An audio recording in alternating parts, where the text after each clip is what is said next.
அனைவருக்கும் அன்பு வணக்கம். குபேந்திரா டிவி வழங்கும் சிங்கார வேலனின் ஒரு பக்தனின் கதை. இந்த கதையினுடைய தொடர். குருநாதன் அவர் கம்பெனியில் வேலை செஞ்சிட்ருக்கார்.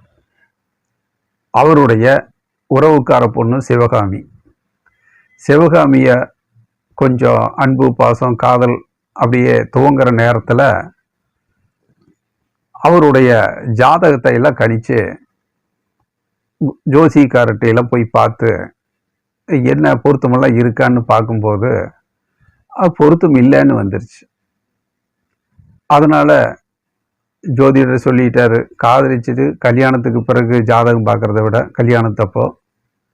கல்யாணத்துக்கு முன்னாடியே காதலிக்கிறதுக்கு முன்னாடி ஜாதகமெல்லாம் பார்த்துட்டா பொருத்தம் இருந்தால் காதலிக்கலாம் அப்படிங்கிற ஒரு ஐடியாவில் நண்பருடைய உதவியால் ஜாதகமெல்லாம் பார்த்து ஜோதிடருடைய ஆலோசனையில் அந்த சிவகாமியோடைய ஜாதகம் செட் ஆகலைங்கிற தகவல் தெரிஞ்சிருச்சு. சரி, ஆரம்பத்திலேயே மனநிலையை சரிப்படுத்திக்குவோம் அப்படின்ட்டு அந்த காதலிக்கணுங்கிற ஐடியாவை கொஞ்சம் தள்ளி போட்டுட்டு ஒரு சாதாரண ஒரு மேனேஜர் மாதிரியே வேலைக்கு வர்றாரு.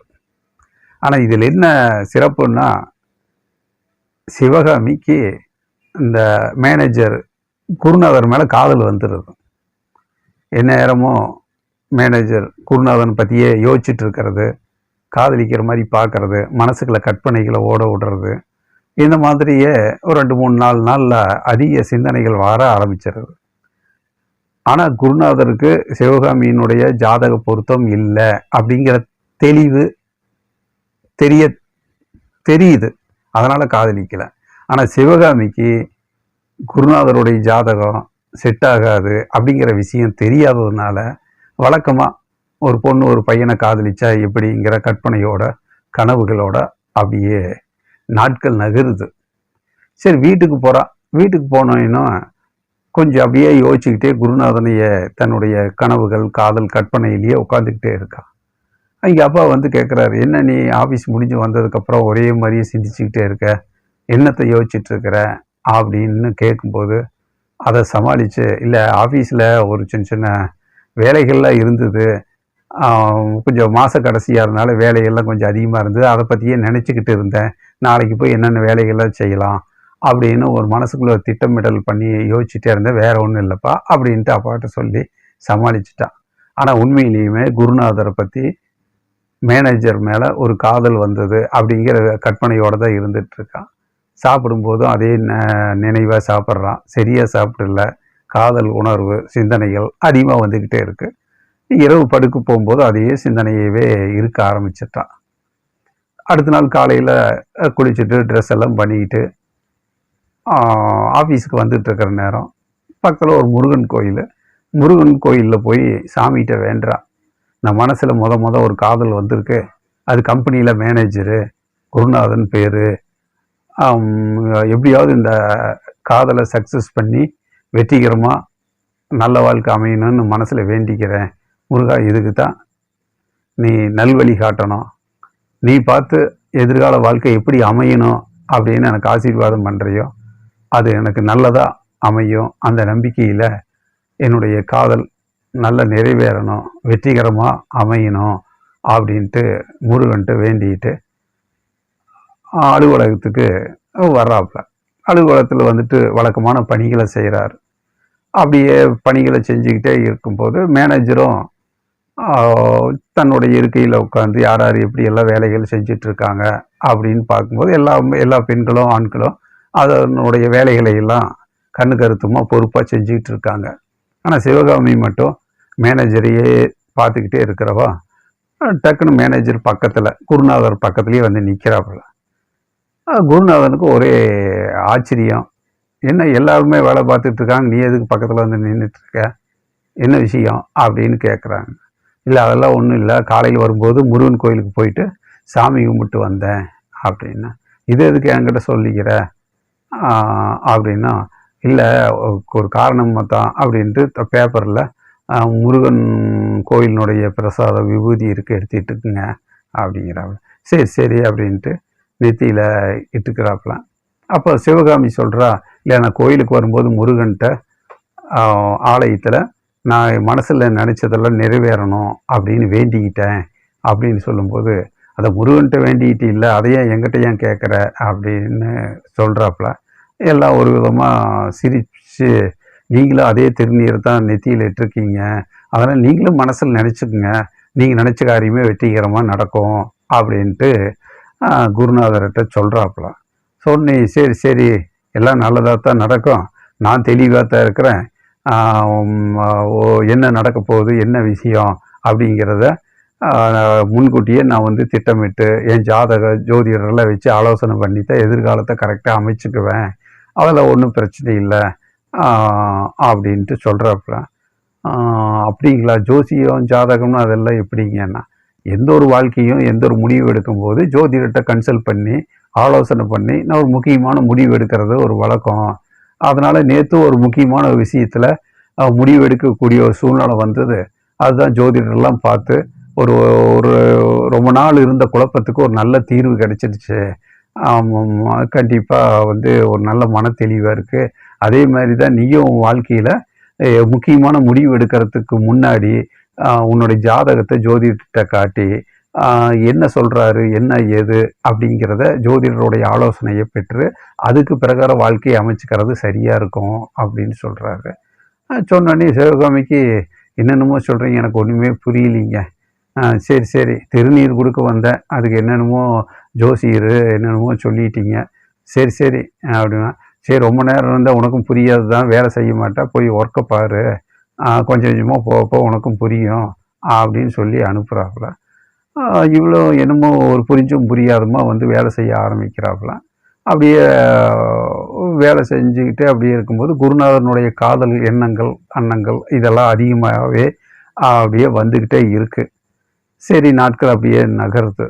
இங்கே பார்த்தோம்னா சென்னையில் குருநாதருடைய தங்கச்சி இங்கே அம்மாவுக்கு ஃபோன் பண்ணி, அம்மா குருநாதர் அண்ணனோட ஜாதகத்தை ஜோதிடத்தெல்லாம் பார்த்தேன், வந்து சென்னையிலேயே நம்ம உறவுக்கார பொண்ணு ரெடியாக இருக்காங்க, அவங்க வீட்டுக்கெல்லாம் போய் நானும் என் ஹஸ்பண்டெல்லாம் போயிட்டு அவங்க சொந்த பந்தத்தோடு நல்லா பழகி இருக்கிறேன், அவங்க என்ன சொல்கிறாங்கன்னா அடுத்த மாதமே நிச்சயதார்த்தம் வச்சுக்கலாம், வீட்டில் பார்த்து கொஞ்சம் விளக்கமாக பார்த்து பதில் சொல்லுங்கள் அப்படின்ட்டு எதிர்பார்க்குறாங்க, நாமளும் ஒரு நல்ல நாள் பார்த்து அடுத்த மாதம் வந்து பொண்ணு பார்க்க அண்ணனை கூட்டிகிட்டு வந்துட்டோம்னா அந்த பொண்ணை உறுதிப்படுத்திக்கலாம், எனக்கு அந்த சொந்த பந்தங்களாம் ரொம்ப பிடிச்சி போச்சு, பொண்ணு எனக்கு ரொம்ப அண்ணனுக்கு ஏற்ற பொருத்தமான பொண்ணாக இருக்குது, அதனால் அப்பாட்ட பேசுங்க அப்படின்னு அம்மாக்கிட்ட ஃபோன் பண்ணி சொல்கிறான்.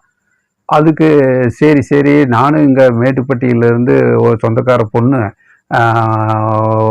ரிலேஷன்லாம் வந்து பொண்ணு மேலே ஃபோன் போட்டுட்ருக்காங்க, கோயில்லையும் ஒரு தடவை பார்த்து பேசியிருக்கேன், அவங்களும் வந்து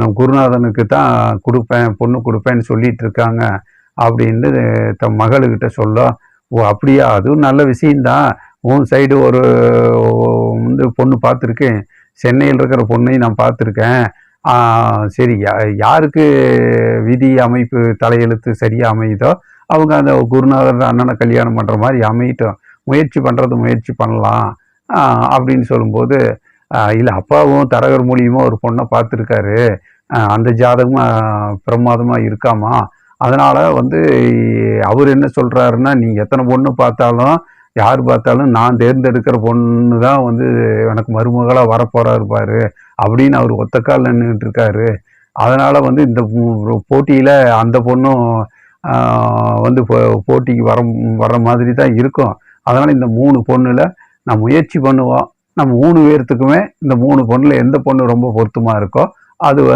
அந்த பொண்ணை வந்து குருநாதருக்கு சொல்லி சமாதானம் வாங்கி அதை பொண்ணு பார்க்க போய் அதுக்கப்புறம் வந்து உறுதி வார்த்தை பண்ணி கல்யாணத்தை நோக்கி போவோம் அப்படின்னு சொல்ல, சரிம்மா எதுவாக இருந்தாலும் நம்ம 3 பேர்த்துக்கும் மனசுக்கு பிடிச்ச மாதிரி இருக்கணும், அண்ணனுக்கும் பிடிச்ச மாதிரி இருக்கணும், சொந்த பந்தங்களுக்கு நமக்கு ஏற்ற மாதிரி இருக்கணும், அதே நேரத்தில் நம்ம ஜோதிடர்கள் ஆலோசனை எல்லாம் பண்ணி எந்த ஜாதகம் ரொம்ப சிறப்பாக இருக்கும், இந்த 3 ஜாதகத்தில் எந்த ஜாதகம் சிறப்பாக இருக்கும் அண்ணனுக்கு ரொம்ப பொருத்தமாக இருக்கும் அப்படிங்கிறத அலசி ஆராய்ஞ்சு அதுக்கப்புறம் முடிவு பண்ணிக்கலாம், அது நல்லது தான்மா, முயற்சி பண்ணுவோம் அப்படின்ட்டு தகவல் சொல்கிறாங்க. இந்த நேரத்தில் அப்பாவும் வந்து கேட்குறாங்க, என்ன ஃபோனு அப்படின்னா அப்படின்னு கேட்குறாங்க. அதான் மகள் வந்து சென்னையிலேருந்து ஃபோன் பண்ணாங்க, அவங்க உறவுக்கார பொண்ணு இருக்காங்க, அதனால் பொண்ணு பார்க்க வர சொல்கிறாங்கன்னே அப்பாவும் சிரிக்கிறாரு. சரி நீ ஒரு பொண்ணை பார்த்த, நானும் ஒரு பொண்ணை பார்த்தேன், தங்கச்சி ஒரு பொண்ணை பார்த்து வச்சுருக்கா, 3 பேர்த்தையும் நல்லா முயற்சி பண்ணுவோம். எந்த பொண்ணுக்கு யோகம் இருக்குது நம்ம வீட்டுக்கு மருமகளாக வரணும்னு யோசனை இருக்கோ அது பிரகாரம் விதி பிரகாரம் நடக்கட்டும்ப்பா அப்படின்னு 3 பேரும் மனசில் நினச்சத கணவன் மனைவி 2 பேரும் பேசிக்கிறாங்க. பேசிக்கும்போது வேலை டியூட்டி முடிஞ்சு குருநாதன் வீட்டுக்குள்ளே வர்றாப்புல. வரும்போது அவங்க அப்பா அம்மா 2 பேரும் சேர்ந்து, குருநாதா இங்கே பாரு, வீட்டில் நான் உனக்குன்னு ஏற்ற மாதிரி ஒரு பொண்ணு பார்த்து வச்சுருக்கேன், ஜோதிடர்களையும் பார்த்துட்டேன், எல்லா பொருத்தமும் அற்புதமாக இருக்குது, ஜாதக பொருத்தம் திருமண பொருத்தமெல்லாம் பிரமாதமாக இருக்குது. அதனால் 3 நம்ம சொந்தக்காரங்களும் 3 பொண்ணு ரெடியாக இருக்குப்பா. அதனால் நான் 3 பொண்ணையும் பொண்ணு பார்க்க போவோம். அதில் உனக்கு எந்த பொண்ணு ரொம்ப ரொம்ப பிடிக்குது, மனசுக்கு ஏற்ற மாதிரி இருக்கோ அது என்னன்னு சொல்லு, அதுக்கு தகுந்த மாதிரி முடிவு பண்ணுவோம். இருந்தாலும் அடுத்த மாதம் நல்ல மாதமாக இருக்குது, சுப முகூர்த்தமெல்லாம் நிறைஞ்ச மாதமாக இருக்குது, நல்ல நாள் பார்த்து நல்ல நேரம் பார்த்து 3 பொண்ணு வீட்டுக்கும் போய் பெண் பார்த்து வைப்போம் அப்படின்னு சொல்கிறாங்க. அப்போ குருநாதரும் யோசிக்கிறாப்புல, சரி கல்யாணத்துக்கு வரத்துக்கான நேரம் வந்துடுச்சு, அதனால தான் ஒரு பொண்ணுக்கு 3 பொண்ணும் போட்டி போட்டு வர்றாங்க அப்படிங்கிற ஒரு மனநிலையும் மனசு மாறுது. அதனால் நாட்களை தள்ளி போட வேண்டாம், சரி அப்பா அம்மா தங்கச்சி எல்லாத்தினுடைய விருப்பத்துக்கும் ஏற்ற மாதிரி வந்து வீட்லேயே ஒரு சுப நிகழ்ச்சி நடக்கட்டும் அப்படின்ட்டு அப்பா அம்மாக்கிட்ட, சரிம்மா சரிப்பா நீங்கள் பாருங்கள், பார்த்துட்டு எப்போ என்னன்னு சொல்லுங்கள், அதுக்கு தகுந்த மாதிரி நான் திருமணத்துக்கு என் மனநிலையை வந்து யோசித்து நான் சரின்னு சொல்கிறேன், திருமண ஏற்பாடுகளை பண்ணுவோம் அப்படின்னு சொல்லும்போது அவங்க 2 பேரும் ரொம்ப சந்தோஷமாக இருக்காங்க. நேயர்களே, இதுதான் சிங்காரவேலனின் ஒரு பக்தனின் கதை. இது ஜோதிடம் சார்ந்த கதை. இனி வரக்கூடிய நிகழ்வுகள் ஜோதிடத்தின் அடிப்படையில் வாழ்க்கையினுடைய கிரகங்களினுடைய பாதையில் இவர்களுடைய வாழ்க்கை பாதை எப்படி எப்படியெல்லாம் மாறுகிறது, முன்னேறுகிறது, என்னென்ன சிக்கல்களையும் பிரச்சனைகளையும் தாண்டி வெற்றி பெறப்போகிறார்கள் என்பதை பற்றியெல்லாம் அடுத்த கதையினுடைய தொடரில் காண்போம். வணக்கம். லைக் பண்ணுங்கள், ஷேர் பண்ணுங்கள், சப்ஸ்கிரைப் பண்ணுங்கள். சிங்காரவேலனின் ஒரு பக்தனின் கதை. நன்றி, வணக்கம்.